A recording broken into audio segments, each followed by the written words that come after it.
अपने बेटे वियान की खुशियों को पूरी तरह से बर्बाद करने का जिम्मा उठा लिया है तेजी ने। नमस्कार दोस्तों, स्वागत है आपका आपके अपने चैनल हंग्री स्पिरिट्स में। हंग्री स्पिरिट्स देख रहे सारे दर्शकों का मैं अंजू शर्मा दिल से स्वागत करती हूँ। जो इंसान दिल का काला होता है वो कभी सफेद हो ही नहीं पाता है।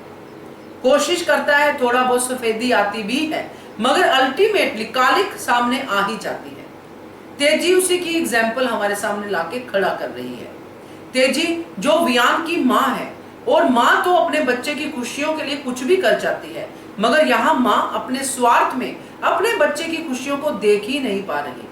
चलिए चर्चा करते हैं। पहले वही निवेदन, जिन्होंने अभी तक चैनल को सब्सक्राइब नहीं किया है कर लीजिए। साथ में दोस्तों बेल आइकॉन दबाइएगा ताकि आपको हमारे वीडियोस के नोटिफिकेशन मिलते रहे।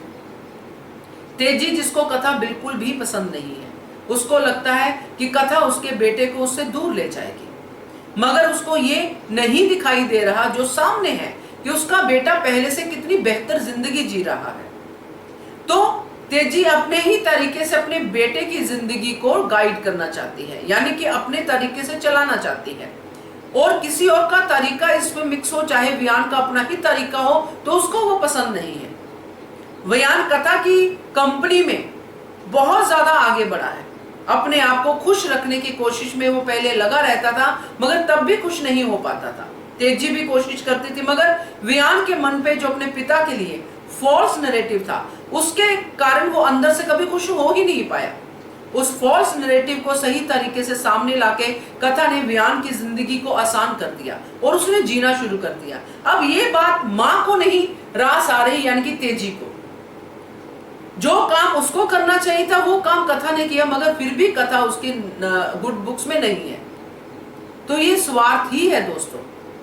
तो अभी जिस रिसेंट कड़ी में हमने देखा कि वियान और कथा की नजदीकियां देख के कितनी जल रही है तेजी। बार बार ये कहती है कि वियान दूर हो जाएगा, मुझसे दूर हो जाएगा, और साथ में फरा उसको जो सलाहकार बनी हुई है, जो पहले भी गलत सलाह देती थी अब भी गलत सलाह देती है, उसने फिर से कहा कि 2 हफ्ते के लिए पेरिस लेके चली जाओ, यानी कि बाहर चले जाओ, घूमने फिरने चले जाओ।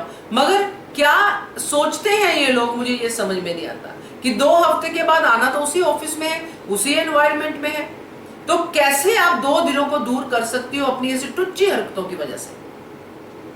एक तरफ तेजी है जो वियान की माँ है और काफी मैच्योर है एज में, अपने एक्सपीरियंसेस में, सब में, जिसने पहले इसी जिद की वजह से वियान को उसके पिता से दूर रखा, अब वियान को कथा से दूर रख रही है। और दूसरी तरफ आरव है जो छोटा बच्चा है, जिसको अपनी माँ की हर चीज के बारे में, खुशी के बारे में फिक्र लगी रहती है। वो चाहता है कि मेरी माँ भी खुश रहे, और वो चाहता है कि मेरी माँ में मेरे रॉबिन जैसा फ्रेंड आ जाए, इसलिए वो उस कोशिश में है। और जब उसके सामने ये सच आएगा कि रॉबिन ही वो बंदा है जिसको मेरी माँ पसंद करती है, तो वो कितना खुश होगा, उनको मिलाने की कोशिश करेगा। छोटे बच्चे को इतनी समझ है, मगर तेजी को नहीं है।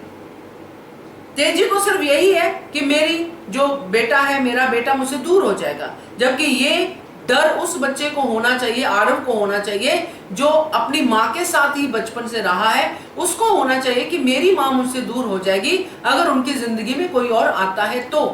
मगर बच्चे में मैच्योरिटी ज्यादा है, तेजी में नहीं है। पैसे का लालच तेजी को है कि हाथ से प्रॉपर्टी ना चली जाए, और तेजी की संगत भी बहुत बुरी है। तो खैर, संगत की बात मैं नहीं करूंगी, जब अपना ही दिमाग नहीं चलता तो संगत क्या कर सकती है। संगत तो अपनी रंगत दिखाएगी ही दिखाएगी। तो यहाँ पे जो तेजी कर रही है, अपने बेटे की खुशियों के साथ खेल रही है, वो सच में आगे जाके तेजी को बहुत बुरी तरह से बर्बाद करके रख देगा। क्या कहते हो आप इसके बारे में कमेंट कीजिएगा। देखते रहिए channel hungry spirits. Thank you so much. Subscribe to our channel by clicking the subscribe button. Click the bell button and enjoy the latest uploads from our channel.